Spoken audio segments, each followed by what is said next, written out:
Just getting my ingredients here. The first thing I actually want to show you is we're going to prep our baking dish. So this is what we're going to be slow cooking everything in. I'm sure you've seen me do this many times. I'm going to do it again. So this is our baking dish. Just to save you a ton of cleanup time and trouble, we're going to line it with parchment paper. It can be a little challenging, obviously, with parchment paper to get it to sit into the pan. So what you want to do is just run it under just a little bit of water and crunch it up.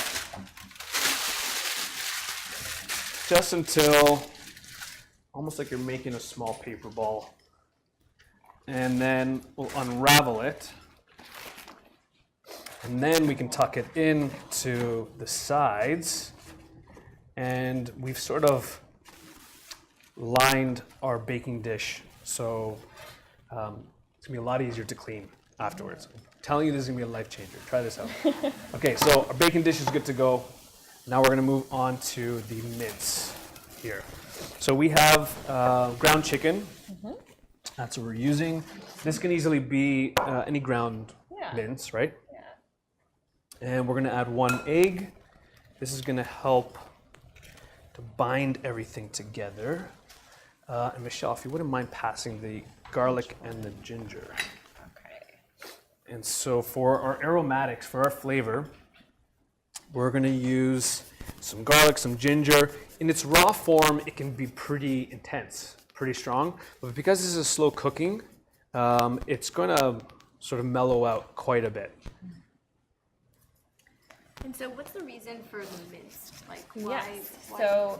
So what happens is when there's treatment to head and neck, either the surgery itself can make it difficult to chew, and then with radiation to that area, it affects the muscles in swallowing, so it makes them a little more stiff than they used to be.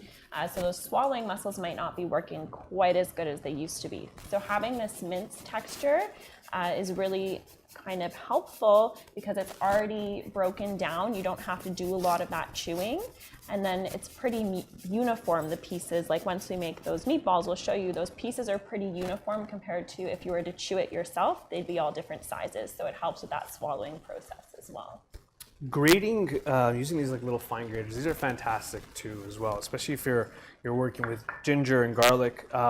Ginger can be pretty fibrous, and this just helps to really break that up a bit and keeps all those like stringy bits behind, and you just get that pulp, that ginger pulp, which is what we're looking for. So we have our ginger, our garlic in there.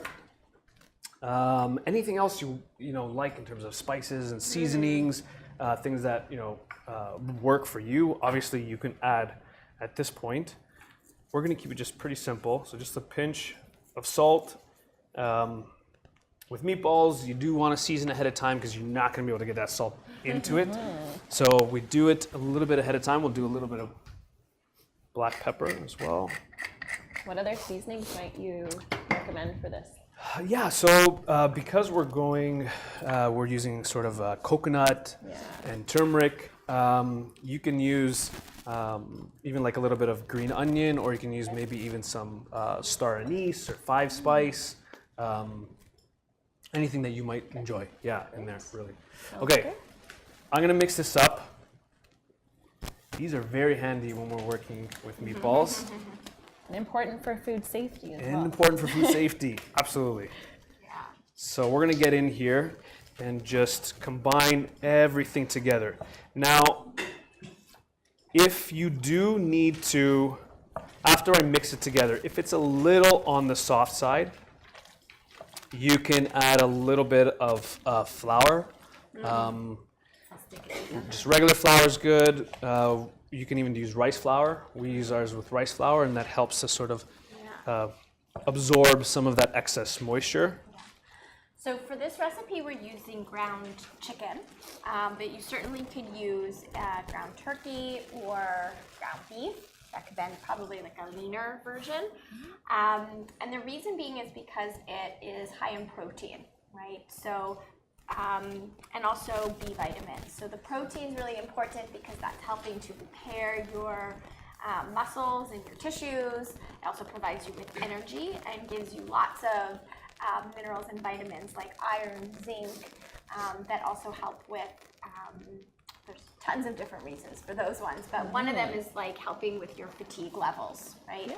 And then in terms of the B vitamins that you're getting, they're part of your red blood cells. So again, in that reducing or help managing the fatigue.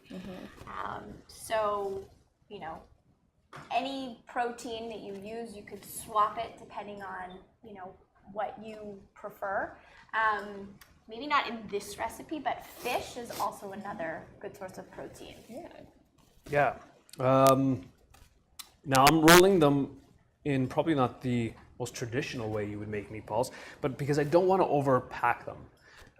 I do want to keep these nice and sort of soft and pliable so that doesn't become too tough. So I'm just sort of grabbing, and they're a little bit bigger as well because I am slow cooking it in the oven a little bit longer. If I made them really small, they would just dry out pretty fast.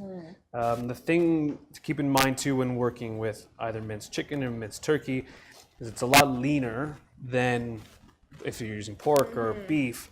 So with that lack of fat, it can dry out a bit. Right. One thing you can use as well, which I forgot to in this one, but in the one I made for you, I use a little bit of sesame oil. Just adding a little bit of that extra fat, extra oil, again, is another way to add some extra calories to it, right? We do usually recommend that for meats like red meat, so pork, beef, lamb, veal, that you do limit that amount to no more than 500 grams per week, right? So when you think of, okay, well, what does 500 grams look like? So I always say we have our hands with us, so approximately the size of your palm is about 100 grams. So 5 of those throughout 1 week of red meat is something that you want to limit for yourselves. And Jeremy was just mentioning how we really want to keep like these moist and we don't want to compact them, and part of that is that dry mouth we talked about. We're going to add a sauce in there too, but the dry mouth itself can make that difficulty chewing and swallowing because we need the saliva to help keep things together when we swallow, and then also to kind of keep that nice and moist as it goes down our throat. So in general, if you're having dry mouth or difficulty chewing and swallowing, you want to choose nice, soft and moist foods. You're going to change the texture of the foods if you need to. So if that soft texture is still a little bit too hard for you to manage, that's where we're going to the minced, and some people might even go more to like pureed foods. And that's why we just wanted to highlight, like often people are saying meat is really difficult for me to chew. That's why we want to highlight like how can we make it in a way that makes it easier for you to chew and swallow that. Perfect. Okay, so we made 7 giant meatballs and 1 tiny one. So you can take your time and make them even. We're just kind of getting through that. We're also going to add a sweet potato to this as well. You can use, again, they have frozen squash, sweet potato, right from the freezer, just add it to this pan. Otherwise, you can chop one up yourself. If you want to soften it ahead of time, just stick it in the oven for like 20 minutes, just until it softens. It's not going to cook all the way through, but just enough to cut through it. yeah, just enough to cut through it. Now I'm peeling the skin off just because that can be a little stringy. So you bake that for? So I baked this for about 30 minutes, just so it was easy enough for the skin to come off. Yeah. And then this is also adding some vitamin A as well in the sweet potato compared to a regular white potato. So just roughly chop, and we can just toss them into that pan as well. And that'll soften up really nice as well. So if you're following a minced diet and you need a smaller size, you could cut the potatoes smaller, is that right? Oh yeah, absolutely. Yeah, because it's in the oven for quite some time, it's going to just sort of become really, really nice and soft. Really nice and soft. Yeah. All right, so that's the meatballs and the sweet potato, and then we're going to make our sauce, really, really nice sauce. So we're going to start off with some ginger, if you want to add that to the blender, Michelle. Yes. Just whole? Yeah, just throw it in whole. Right. 2 cloves of garlic. My whole. job is easy. Yes. And I'm going to add some coconut milk here. So coconut milk is a great way to add some calories if you're trying to prevent weight loss. As well, it's going to add like nice moisture as well. Super tasty. Yes. Nice and tasty. And if you want to add some stock to this The as whole well, do about half of that. Half? Yeah. Okay. Perfect, that's good. Great. Just because it's slow cooking in the oven, just thinning it out a bit will allow more moisture around the meatballs and prevent it from sort of reducing too much, and then you'll be left with no sauce at all. Then I'm gonna throw in some cilantro. I was waiting for that. But if you don't like cilantro, because again, it's usually a love-hate thing with cilantro, it does have a beautiful, or I shouldn't say beautiful, for me it's beautiful, not for everyone, but it does have a really, really nice flavor and aroma. But that sort of cilantro, that's like soapiness that a lot of people do get from cilantro, when you cook it, it completely changes that. I find it actually cuts through that quite a bit. I see some people shaking their heads, it's fine. Try it out. We're gonna add some turmeric as well to this. So lots of anti-inflammatory properties with the turmeric powder, so great to use whenever you can, actually.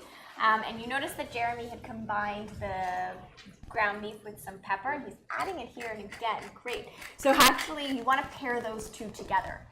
The curcumin that gives the golden brown color and the turmeric, which has the anti-inflammatory properties, actually absorbs better in your body when you pair it with the black pepper. So that's the peppercorn. So whatever you're doing, whether it's a latte, a smoothie, a sauce, just try to combine those two together. Yeah, and that's pretty much it. If you want to add, you can even boost it with some lime. The sourness, again, if you're okay with it, the sourness also helps to enhance some of these flavors as well. It acts as a flavor enhancer. All right, so we're gonna blend this up. Plug it in first. When will I learn? I think I do this probably every class. All right. And we just want to puree it to break down the garlic and the ginger. But that's pretty good. So it's still nice and yellow from the turmeric, but you have the green flecks from the herbs in there. And that's going to go right over top. And could you put like a fillet of fish if you wanted to? Or would you can do that first? How would you? Yeah, I mean, you can cook fish like this for sure. If you had your fillets of fish in here and then covered it with the sauce, the cooking time you just want to just adjust accordingly. It'll probably take less time, obviously, but this cooking method for that would work really, really well.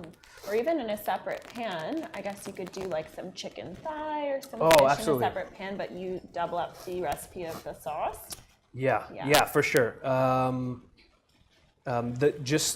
The technique itself, we're slow braising it. So whether it's the fish or the thighs, it's a slow way to cook your food while still keeping it nice and moist and juicy and preventing it from drying out. Plus, as a bonus, you're creating a really nice pan sauce with that as well that you can accompany with the dish. So what I'm trying to do is I'm going almost halfway up the meatballs. Some of this is going to reduce, but I don't want it to dry out. I do want the meatballs to actually suck in and absorb some of that liquid as well. And you don't have to throw it out. You can keep some of it at the end. There's nothing raw in there, so if we need to add it as a nice little dressing at the end, we can do that. The last thing we're gonna do is cover it with a lid. Again, because we wanna try to prevent some of the browning on top. If you're okay with that, that's usually flavor, but that browning, that caramelization can actually be problematic, It's a bit of a harder texture, so if you are having difficulty chewing and swallowing, this is a good way to prevent those pieces from getting a little bit tough. Yeah, so if you have a baking dish with a lid, that's great. Otherwise, I find the best way is to actually double layer it. So I go with another piece of parchment, real quick under the water, bring it out, and we're gonna almost gently just press this on top, and then with the foil over top of that. And this just helps to keep most of the moisture in. It's not evaporating too much. So another thing is that this is a really great dish for the whole family to enjoy, really, right? So, for those who have different textures, someone who's enjoying, minced, they can enjoy this as well. And if they need it even more softer or more sauce, there's ways to add that. Unless mash it with a fork too, is a really great way. So that really, you're allowing the whole family to enjoy, and it's just not singling out or making a meal around one person specifically. And so we've added the sauce and the moisture to this dish, but there's some other things you can do while you're eating to try and keep your mouth nice and moist throughout the process of the meal. So one thing I like to mention is before and after meals, even taking a little teaspoon of some mild oil, like plant oil, so like sunflower or mild olive oil, and swishing it in your mouth is going to help coat your mouth to keep it moist. So sometimes people find that that kind of helps throughout. And also having some fluids with you during your meal, like a glass of milk or water, and having sips throughout the meal while you're eating. Even when you have the food in your mouth, you can take a sip to help moisten that food even more. It really helps with that swallowing as well. Beautiful. Okay, so you're putting that into the oven, 350, so a bit of a gentler heat, and you can go for about 60 minutes. Make sure they're cooked all the way through. That time is enough for the chicken to reach up to proper food safety temperature. Sweet potato sticking to the bottom, but that's what we are looking for. And we're going to serve this with a little bit of rice on the bottom. And if, for example, you're not really doing well with having rice, you can even just have it as it is, or some pureed potatoes, mashed potatoes with it. Yeah. Absolutely. And you have the potatoes in there too, so that's a starch as well. And we'll take, and so they're super saucy. Mm-hmm. That's what we need for that unison dry mouth. on that reaction there. I'm salivating. All right, and we'll throw it in again. So the sweet potato, you can see like it's just pure, like it's super soft at this point. And that's it. Great. And then if you have a little bit of extra sauce, it's always good to have it on hand just in case you need to make it a little more saucy. I always say have extra sauce on the side. All right, and that's it. Hey. And then Yeah.